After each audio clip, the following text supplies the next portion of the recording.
he had a much bigger beard back then, actually, and he's trimmed it up for us. That's all I'm going to say about him. No, it's a lot more, because I always try to keep it short for the speakers. So I want to introduce to you, the very first time speaking to our community, finally, Hugo.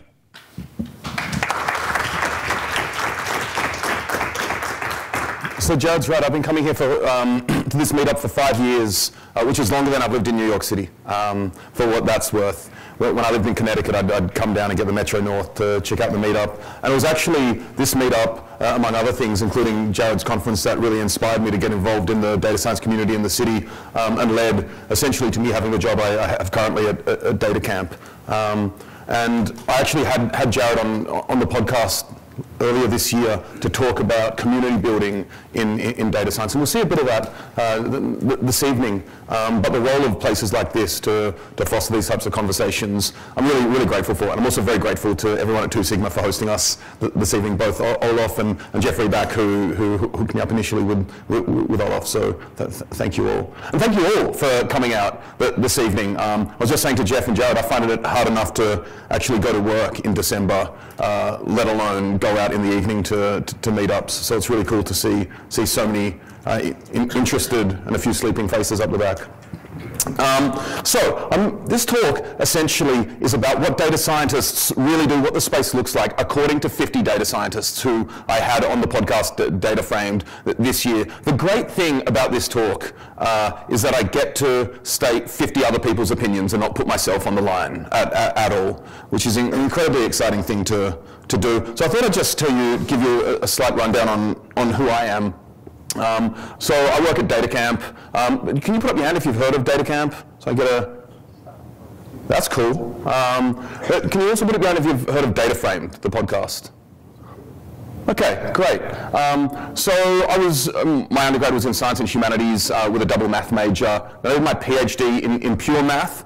And I joked that 8 people could read my thesis and 3 people could understand it. So I went into applied math research in cell biology at Yale University, where I did my postdoc, and the Max Planck Institute for Cell Biology and Genetics in Dresden. And then I moved to Data Camp, and I started off building out their Python curriculum, and now I've moved to the marketing team, where I do a bunch of things, including hosting Data Frame, our weekly podcast, which is a lot of fun to host and to speak with all the people I get to.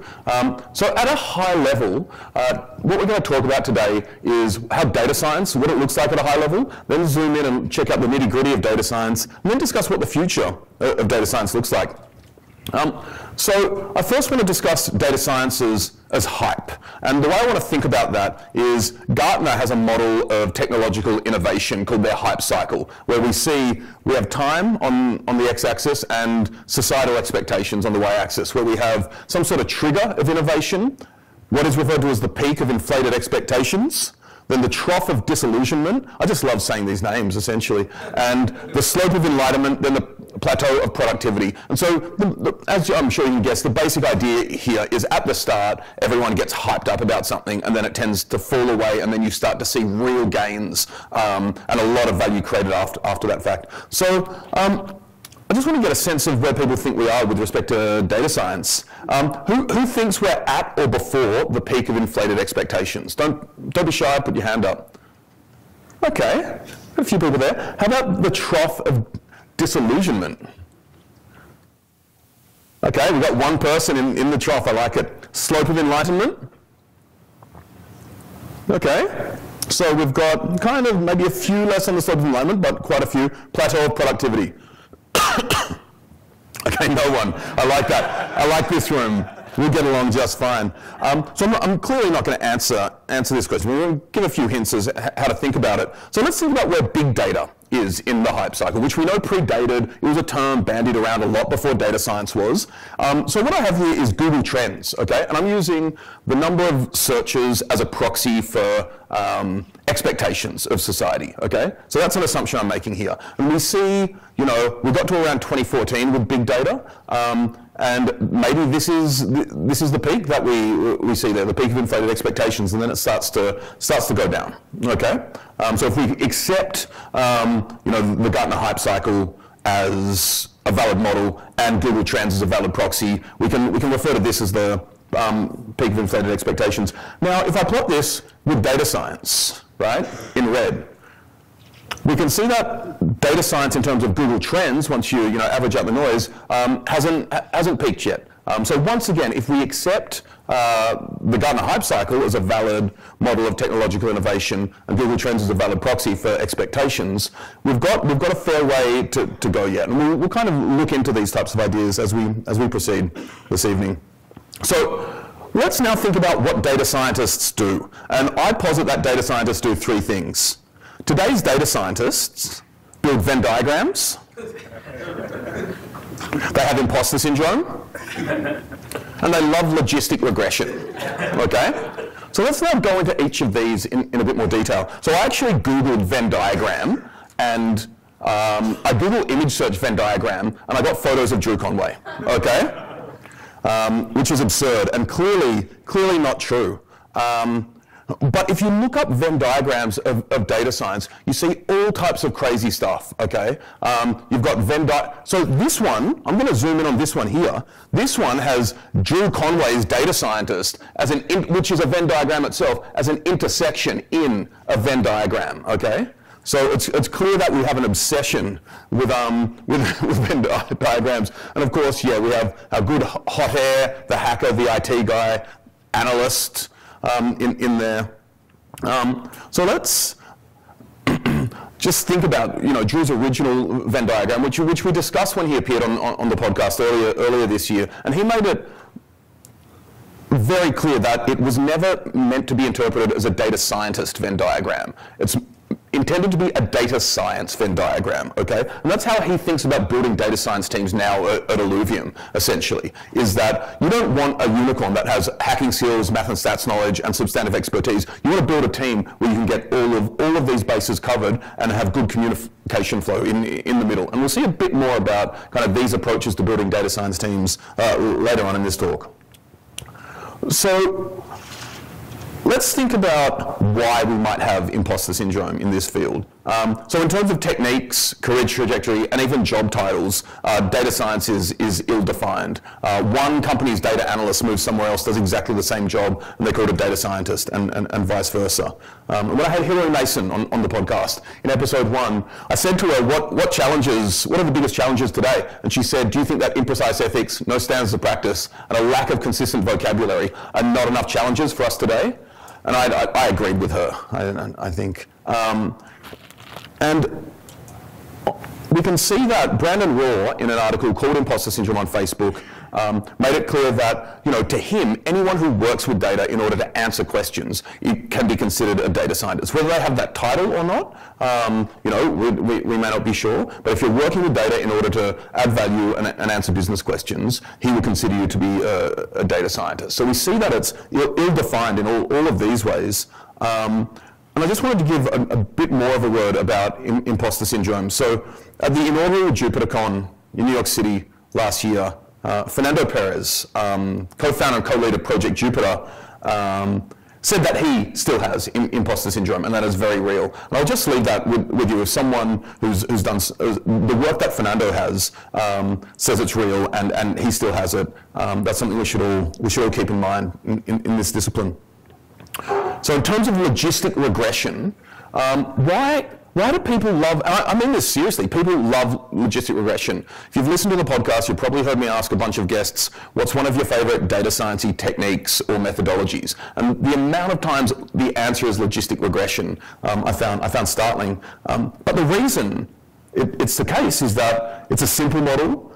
You can talk about it, and it's interpretable. You can say what features have effects and why, essentially. It may not perform as well as some of your sexier algorithms, such as XGBoost or CNN.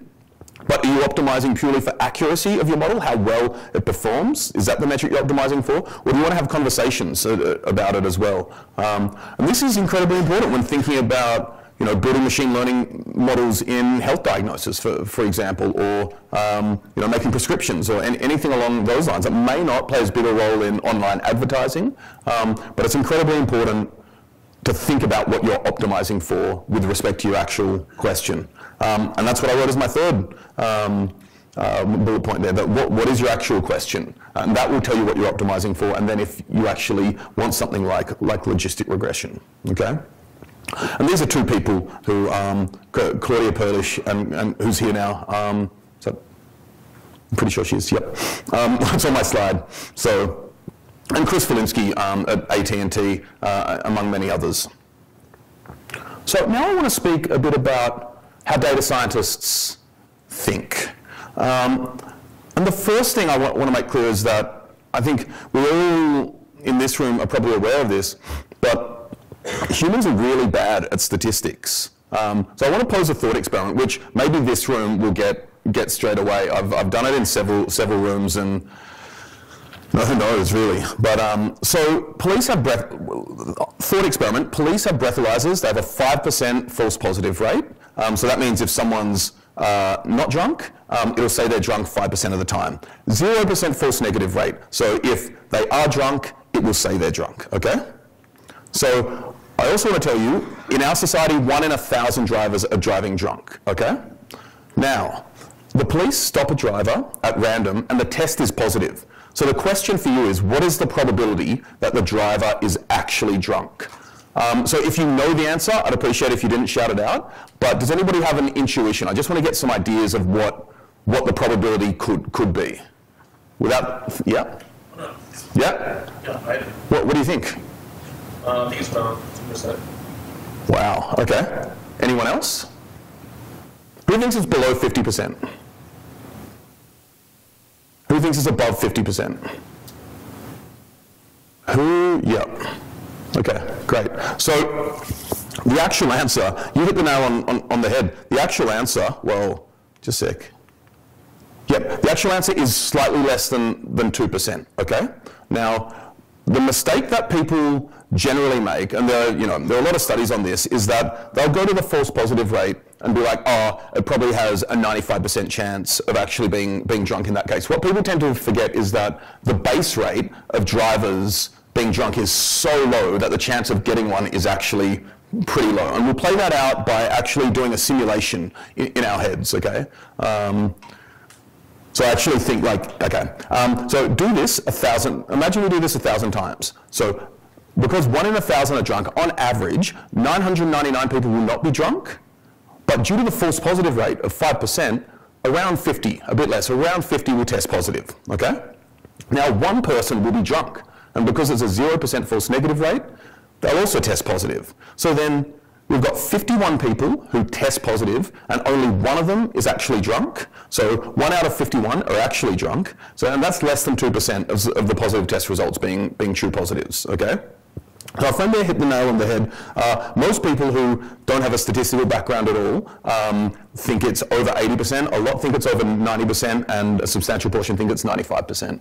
And this is known as the base rate fallacy, because people forget about the original 1 in 1,000. And it's a data scientist's job to think like this, and to correct these heuristics and biases within their organizations and in society.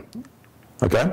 And what I mean by within society, I had both Alan Downey and Andrew Gelman on the podcast at different points, having conversations around expressing uncertainty and thinking and talking probabilistically. And so Alan has an incredible blog post called, what's it called?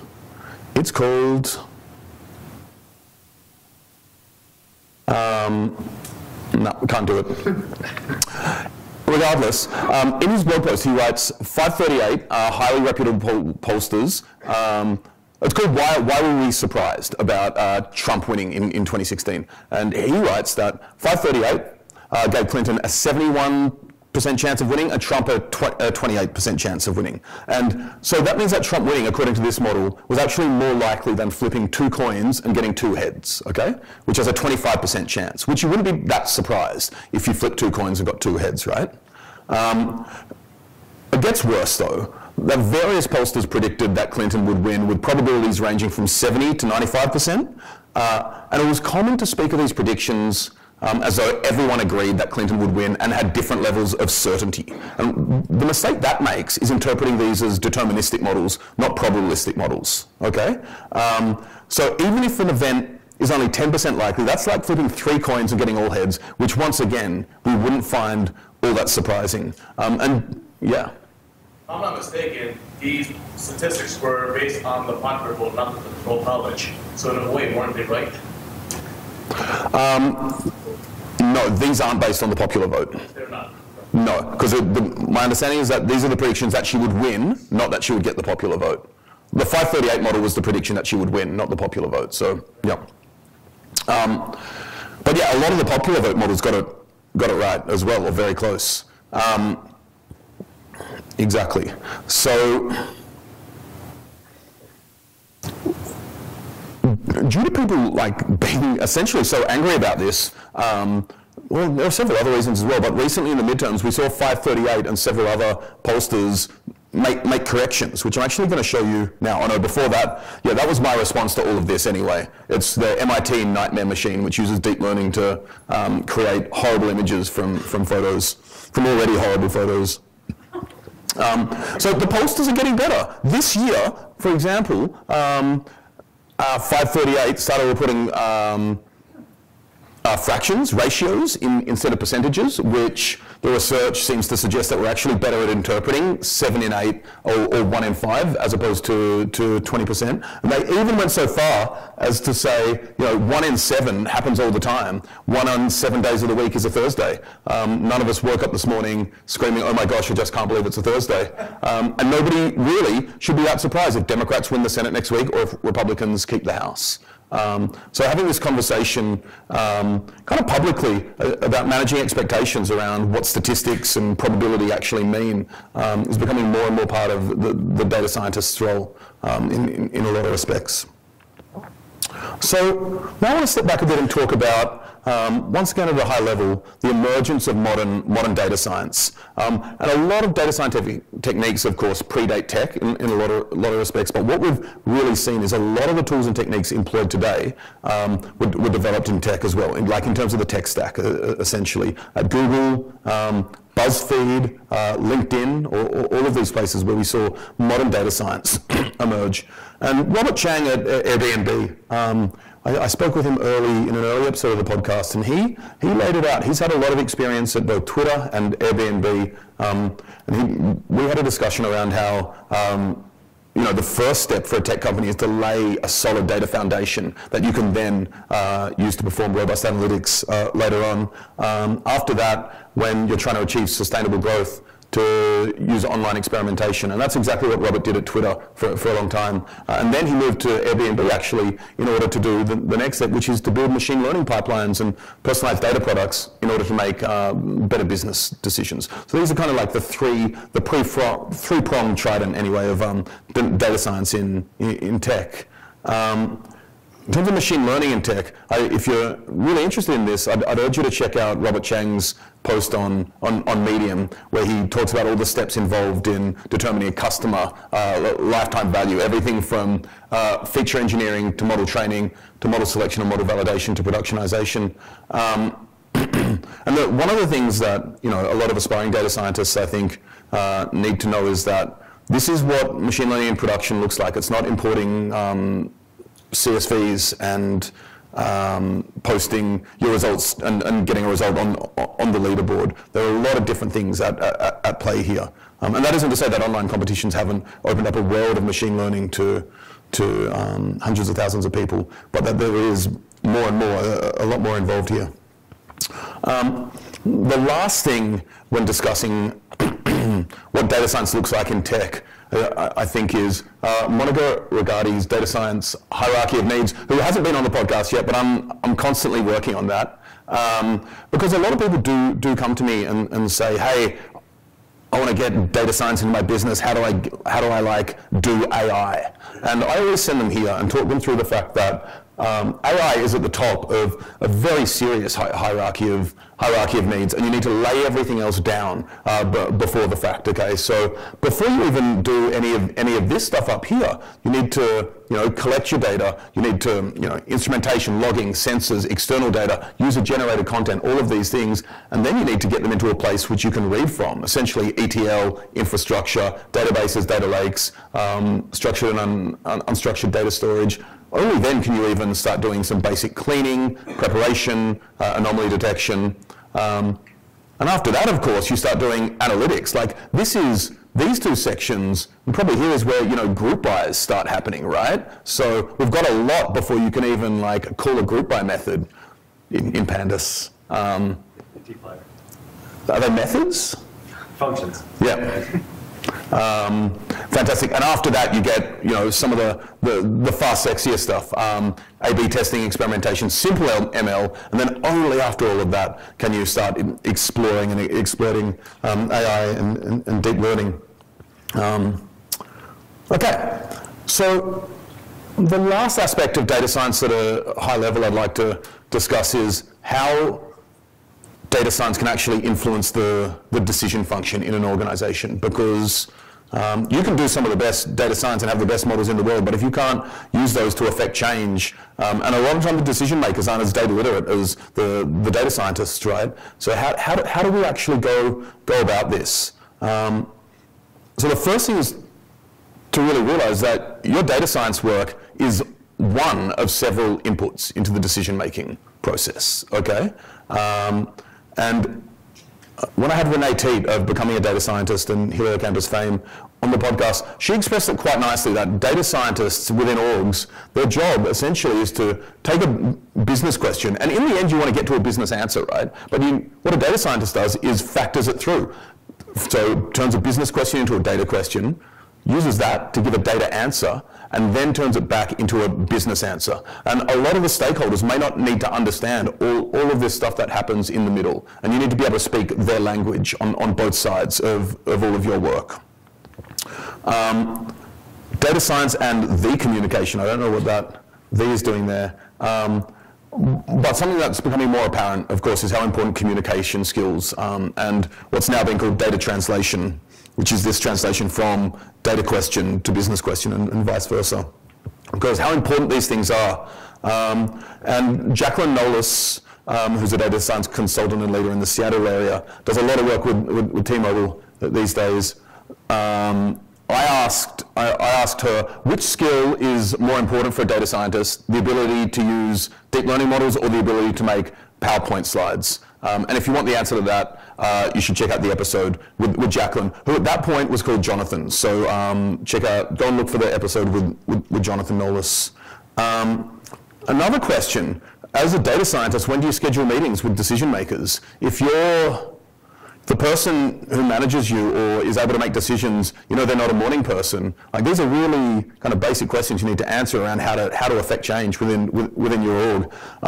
One way to think about this, when to schedule meetings, right? So if you've got problems with this figure, we'll get there in a second. But this is in court the proportion of favourable decisions as a function of time over a day. Okay, so this was a very famous paper in 2011 in PNAS where we saw favourable decisions went down and down and down until lunchtime, and then after lunch spiked and went down and down and down. Afternoon tea, get some more glucose, then down and down and down. Okay, so thinking about when to schedule meetings in order to affect change based on your data science work is incredibly important. Now, the warning I want to make here is that there was a follow-up paper to this, which stated that within each session, unrepresented prisoners usually go last and are less likely to be granted parole than prisoners with attorneys. So the result just stated may not actually be true. I think the point remains.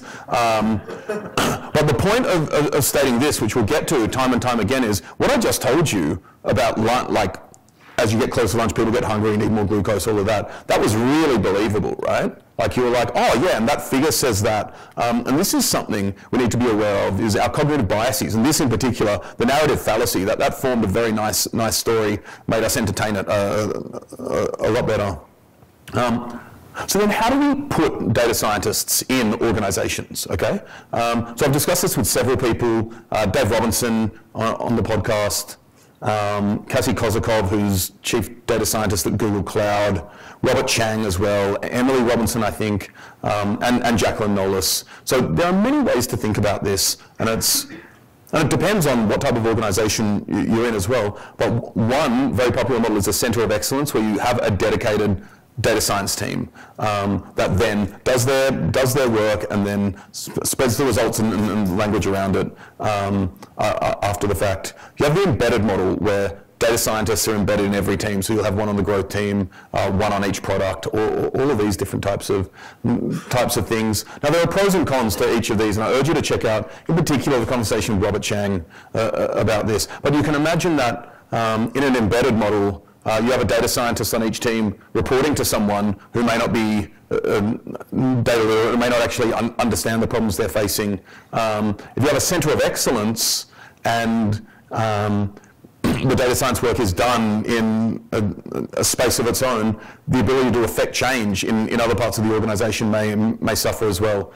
So there are trade-offs here, and essentially that's why a lot of people are interested in the hybrid model, where you have data scientists embedded in teams, yet there's a reporting structure that brings them back to the data team as a whole. Airbnb is a great example. DataCamp is also a great example. Okay, there's a final model, which is the data scientist is what Cassie Kozakov at Google calls decision intelligence operative, and I'll leave that with you, and you can check out the episode to see what she means by that. And I'll wrap up this section with a quotation I like from Cassie, which is, inspiration is cheap, but rigor is expensive, and if you're not willing to pay up, don't expect that there's some magic formula that's going to give it to you. Okay? So now, we joked before about what data scientists do in terms of building Venn diagrams, etc. So let's talk about what they actually do, okay? So today's data scientist, oh no, there's another joke, great. So Big Data Borat, one of my favorite Twitter handles, was prescient enough in 2013 to say, in data science, 80% of time spent prepare data, 20% of time spent complain about need for prepared data. And I think that stands true to this very day. Okay, because people do spend so much time performing data collection, data cleaning, data wrangling, building dashboards and reports, data visualization, building models, and by models, whether they're statistical inference models or machine learning models, data scientists build a lot of models. And they also, as I keep stressing time and time again, communicate results to stakeholders, okay? And only then are business decisions actually made. And this will all change. Randy Olson, who among other things develops Teapot, which is an automated machine learning package for Python, talks a lot about automated machine learning, and I interviewed him for the podcast about, it was an episode dedicated to automated machine learning. He stated that we should think of AutoML tools as more like data science assistants rather than replacements for data scientists. And that's something I agree with a great deal. And in terms of being assistants, what that can mean is that a lot of the bullet points I showed you on the previous slide may disappear, whether it be data cleaning and wrangling once we get a lot of this automated, building dashboards as well. And on top of that, a lot of the ins and outs of building machine learning models, which to this very day is as creative a process as a scientific process. A lot of these things will be changing in the coming years. I'll also kind of just flag the idea of machine learning as a service and a software becoming more and more prevalent. And you could imagine that most people in 5 to 10 years building machine learning models may not actually be writing code. So we can discuss more of that after the fact if you're interested. The other thing is, data science is becoming more specialized. There's Emily Robinson, and something we discussed is the different types of data scientists you have, and you can segment it in a variety of ways. But one way of doing it is a type A data scientist, which is an analyst and a traditional statistician, and type B is building machine learning models. And you see, not necessarily type A and type B, but you see this specialization reflected more and more even in job listings. You'll see data scientists specializing in visualization, or data scientists building productionized machine learning models, these types of things. So that's definitely something to keep an eye out for. The final point I want to make about what data scientists do, and I said earlier that you don't necessarily want all of the Venn diagram. I mean, these data science unicorns don't necessarily exist, or there aren't many of them. But if you want to be a data science consultant, you do need to be able to pick up a lot of things on the fly and be able to learn a lot of different things. And I spoke with Vicky Boykus about this, and she said that for consulting, it makes sense to be a generalist. You may not need the domain expertise, but you need to be able to understand what they need and figure out how to get to the point where you can then offer a solution. And if you have any questions around that, I'd ask Jared, actually. Okay, so now let's delve into types of data science. And what I mean by that is, Jacqueline Nollis broke data science down into 3 components, as a lot of people have, into business intelligence, into machine learning, and into decision science. And we've touched upon each of these so far, but essentially what she meant is business intelligence being the realm of descriptive analytics. So you take data a company already has, you get it to the right people, and that can be in dashboards, reports. You can even do it in emails, right? That ancient technology. So this is business intelligence, the world of descriptive analytics. And something Tanya Casciarelli said is that everyone at any level should be looking and diving into that data the same way that we're expected to start using email 20 years ago. And that means being able to understand descriptive analytics and how that process works and what the output tells you. I agree completely. We then have, so we have descriptive analytics, then we have machine learning or predictive analytics. So this can take the form of putting models continuously into production. For example, the customer lifetime value at Airbnb. And the rest, I mean, we all know a lot of examples of predictive analytics these days.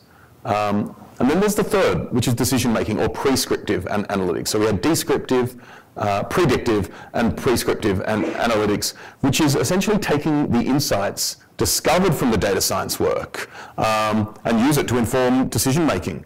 And so one example that I like to state is that, you know, one famous example of machine learning is predicting whether a customer will churn, whether they'll leave your business or not, right?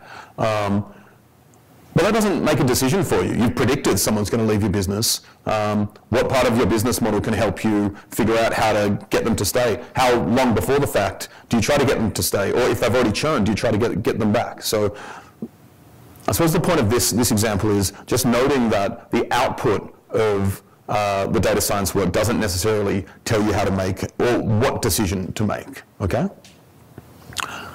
So now we've seen data science at a high level.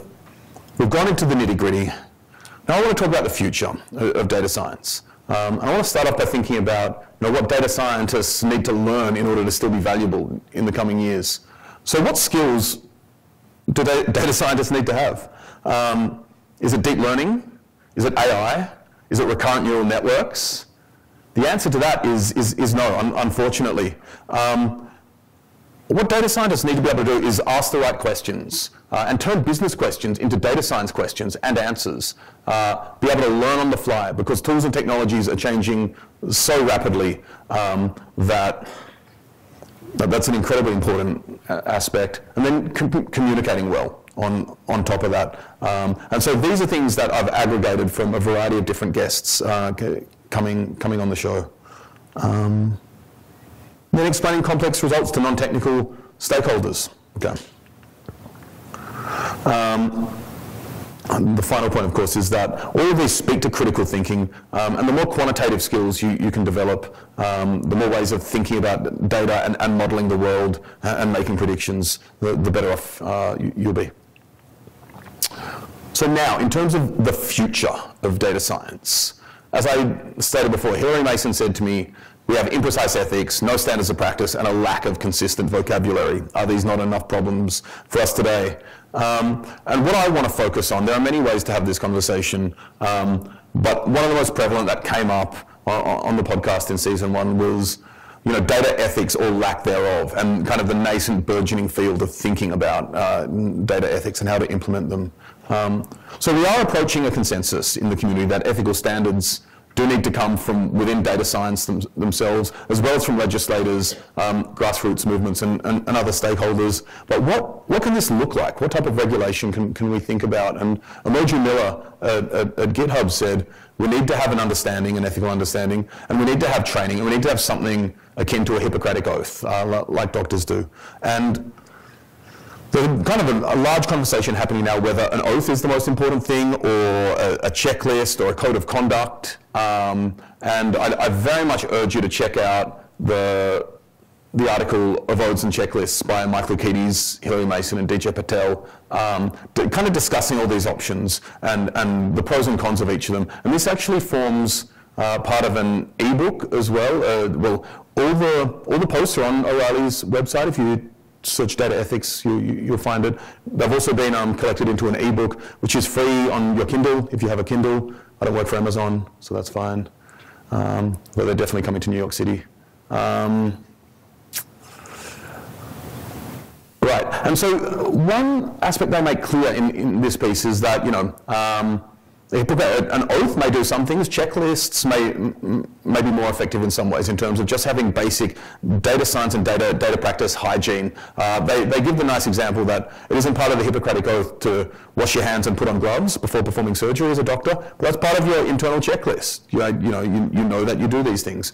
And we'll see kind of examples that may be relevant to the data science space of what type of things we could include in a checklist. I'll also mention Driven Data. One of the co-founders of which, Peter Bull, I had on the podcast, they put together a command line tool called Dion that allows you to easily add an ethics checklist to any data science project. Okay? So what does this ethical movement look like? And as I kind of spoke to at the start, it involves a re-emphasis on interpretable models as opposed to black box models.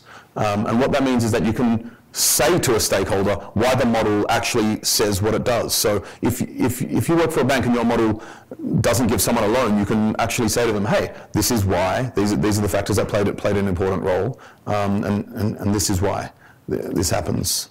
I think one of the most prevalent or most talked about examples in recent history is this recidivism risk score. So ProPublica did a huge expose of a model built by Compass that will give someone on parole a recidivism risk score. So how likely they are to reoffend if released. And the output of this model was used in order to inform parole hearings. And that's exactly what I wrote here. And this figure you may not quite be able to tell, but what actually happened is that it was demonstrated that the model was biased against black people. And once again, it was a non-interpretable model that was biased against particular demographics. And a lot of these models, including that one, are discussed in great detail in Cathy O'Neill's book, Weapons of Math Destruction, which I urge you all to read. It's about all the models out there that are hidden, secret, non-transparent, and also operating at scale. I just want to make the point that a lot of these biases already existed in society. Part of the big problem is how non-transparent they are now and how they can operate at scale. So that's a conversation we really need to have. And when I spoke with Cathy, I said, so she was in the last episode of the podcast, and I said to her, I like your definition of data science, that it's a data savvy, quantitatively minded, coding literate problem solver. I really do like that definition of data science. And she said, that's not my definition anymore. And I said, well, please tell me your definition. And she said, my new definition is that data science doesn't just predict the future, it causes the future. And essentially what she means by that, which I think is obvious, is that we have these algorithms in production that are affecting lives on a daily basis, whether it be the recommendation engines in our pockets, predictive policing, or how banks decide to give loans, or judges to give parole or not.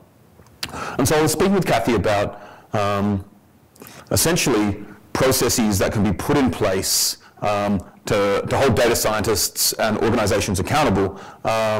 One example that she's working on, she doesn't work in data science anymore. She does a lot of writing, but she also has an algorithmic auditing company, which when brought in, they can, they literally audit algorithms, including a sensitivity analysis, which essentially means checking that if you perturb the inputs a bit, whether that has a drastic effect on the output. Several models in Weapons of Math Destruction are incredibly sensitive to their inputs, which is very bad. So that's the work she's doing now, and she's thinking about something along with some of her colleagues called an ethical matrix, where the rows are the stakeholders and the columns are the concerns, right? So this is an example from, looks like Excel. But it's an example from the recidivism risk score model, where we see, the stakeholders of the court, black defendants, white defendants, the public, North Point. I thought, no, the model's called Compass, North Point is who made it. And then we see efficiency, fairness as concerns, false positive, false negatives, transparency, all the way through to data quality. So having this framework for thinking about model development and model output, I think, could be part of a checklist, right? You could imagine that on your checklist before you put a model in production is consider all stakeholders, or at least have an MVP of what all the stakeholders are and how this affects all of them. So that could be an equivalent of washing your hands for a doctor before performing surgery, okay? I can't have any conversation about ethics in data science without thinking about the plight of open source software development. And I had Brian Granger on the podcast, and so he's co-lead of Project Jupiter, among other things, and he made clear that we're entering an era where large, complex organizations need to scale interactive computing to the whole organization in a manner that's collaborative, secure, and human-centered. And I'd urge you to listen to the episode with Brian, because we actually go through each of these terms, and just from interactive computing to collaborative, secure, and human-centered, and discuss, kind of tease apart this statement in terms of all the different terms used. But essentially, what we're seeing is, as Brian, as a physicist, would call it, a phase transition from a world in which it's a lot of individual users using open source software in order to build, to a world in which we have large organizations adopting all the open source software. And we need to figure out a way, and maybe a variety of different models that work in parallel, how this can work. I do think, I love an old friend and collaborator, Eric Ma, who's a data scientist at Novartis now. He says it pretty straightforwardly. If you're using the open source stack, then you're benefiting from others' work given freely to you. I'd say it makes perfect sense to give back. Of course, that doesn't remove us from the situation of the tragedy of the commons, whereby we all have a public space and no one feels responsible for it. I also urge you to check out my interview with Wes McKinney about this type of stuff as well. Now, it wouldn't be the meetup without Jared, right? And I think when discussing all of these things, once again, it's easy to forget how important communities are. And I think perhaps that's something open source can do as well, is figure out how to make their community of contributors, as opposed to having it as a service economy, thinking about how their community of contributors can grow and scale as well, and get contributors fixing the right issues as opposed to creating more issues. And I think this meetup and Jared's conference are a great example of how to make people feel at home in the data science community. So we've got a couple of minutes left, and I just wanted to kind of give a vision for more problems, essentially. So it's something that, I don't know who coined this term, the garden of forking assumptions. I don't think it was me. It sounds like something I'd probably say after a few beers, but. So Lucas Vermeer, who runs online experimentation at Booking.com, he's responsible for 2,000 people running online experiments on a daily basis. He builds the infrastructure, builds all the products with his team, and educates everyone around the infrastructure. He said to me that one assumption people make a lot is that data is objective, okay? And we discussed a paper called Many Analysts, One Data Set, okay? And what these researchers did, they gave 25 teams the same data set, 25 teams of experts, the same data set. And the data set was yellow cards by referees in soccer, okay? And the question posed was, I got to get this right. Yeah. Is there any?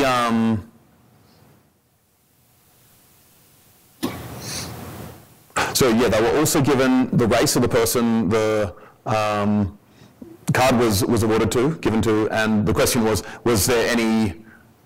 I don't want to use the word racism. That's the closest thing that springs to mind, though. Was it racially charged, the distribution of cards, yellow cards in any way? And what happened was, of these 25 teams, 70% said yes and 30% said no, okay?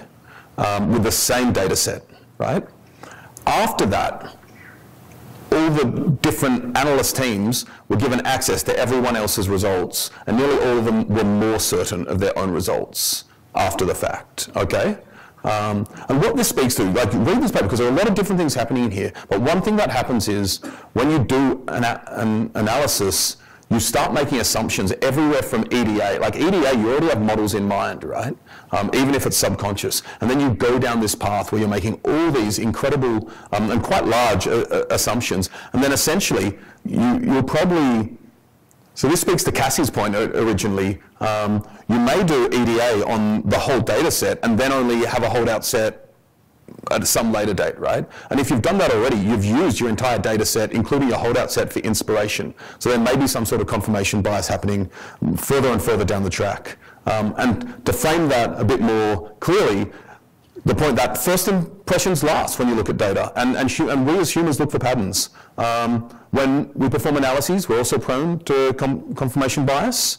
The same data is often used for inspiration and validation, and as Cassie said, split your damn data. Before even looking at it, just hold something out, and then you can check it out later. The other thing is that humans use confidence and precision as a proxy for accuracy as well. And this, when combined with our confirmation bias, can be very dangerous in analyses. The industry also lacks consistent workflow, although I'll also point you in, this is another driven data project called Cookie Cutter Data Science, which is a template for data science projects, which is quite cool. And thinking about all of these things, essentially in a lot of ways, the state of the industry is similar to medicine before we had randomized control trials. It is really the Wild West of data science today. And Skipper Siebold recently gave a talk. This is the slide from when he gave it at Ann Arbor, but called What's the Science in Data Science? And he gave this talk at PyData LA, and you can see that talk online. And it's about what he calls the current and coming credibility crisis in data science. And that's something I'll be talking with Skipper about in season 2. I want to talk about the future of data science and the fact that we don't even know where this is going necessarily. And so Hilary Mason said, will we even have it in 10 years? She wouldn't be surprised if the title goes the way of the webmaster. Personally, I don't really care whether the title data scientist exists in 10 years. What I do care about is what the slope of enlightenment will actually look like when we reach it, okay? And the CEO of DataCamp wrote in an HBR article that very few companies expect only professional writers to know how to write, so why ask only professional data scientists to understand and analyze data, at least at a basic level, okay? Dave Robinson also said on the podcast, data literacy is not an either or, it's a continuum, and he thinks that the deeper everyone gets into it, the healthier the entire community can be. And these are two kind of slightly different points of view on the same thing. As I said, I don't care whether data scientists exist in 10 years. What I do care is if we have data literacy skills and analytical skills spread through organizations and society. That's some of the work we're doing at DataCamp. There are a lot of incredible people in different orgs doing this type of work. But I think that's one of the most important things. And for people who are data literate, I do urge you to, wherever you work and whoever you work with, try to instill some of these basic ideas and skills with your colleagues. On that note, thank you all.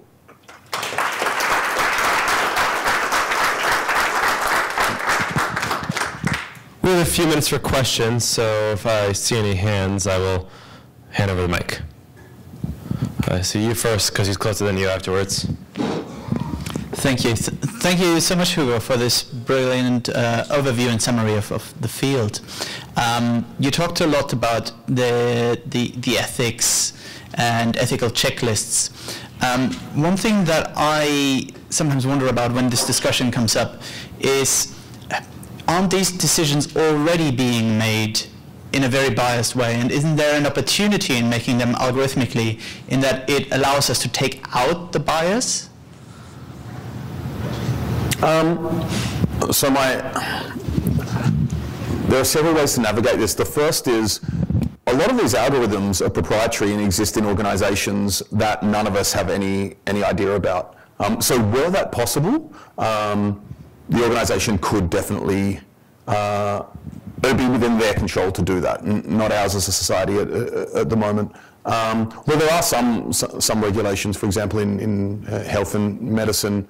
The other answer is that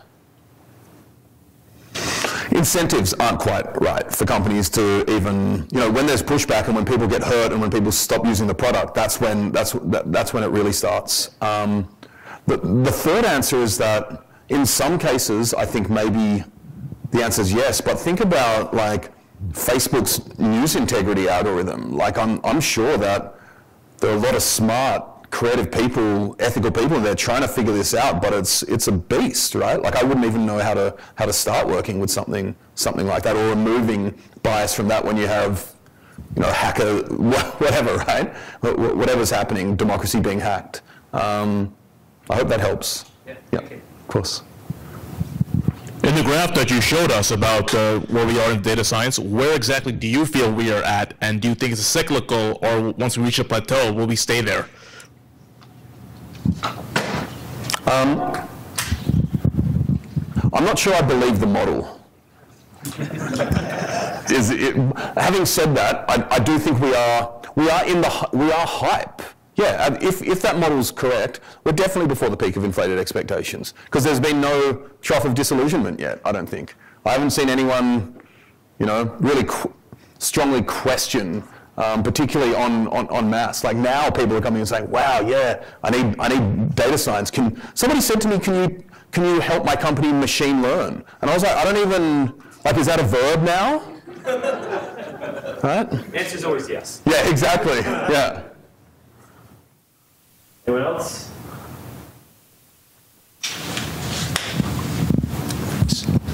So the slide that you have and the skills that data scientists need to have, things about turning business questions into data questions and things like that. My colleague and I have been teaching a basic Stat 101 type course, and that's what we were telling our scientists, that this is what you need to do to solve your problems using statistics. So my question is, how do you distinguish data scientists from statistician? I know the line is very blurred, but there is still a blurred line. Yeah, I suppose there's another Venn diagram of data science and statistics where the intersection is nearly as large, or can be nearly as large as both of them. I do think of like data sciences using statistics and then having to deal with like heterogeneous data of like all these different forms, structured, unstructured, maybe dealing with natural language processing, turning that into, vectors or whatever. And statisticians can do that, but I do think of data science as being probably bigger in that sense, if that makes sense. I know people who have really disagreed with me on that on the podcast actually. So Michael Betancourt in particular. Of course. Yeah. Yep. He's a physicist, so. Yes. Anyone else? We got another chance, like one or two more. It's one night only, people. There we go. You're coming back. Definitely. I thought Hadley Wickham taught us that a data scientist is a statistician with a bow tie. Yes, that's true. And lives in Brooklyn. Anyone else? Last chance before we go to the bar. Hugo's coming to the bar, right? That means you could ask him a lot more questions over beer. All right, if there are no other questions, yeah, I'm calling it. All right, thank you very much to Hugo. Thank you. We are going to go to, everyone, there's pizza left. There's like 2 pies. We usually get 1 pie left over. 8 of you need to each take a slice. We're going to the bar, Toad Hall at 50.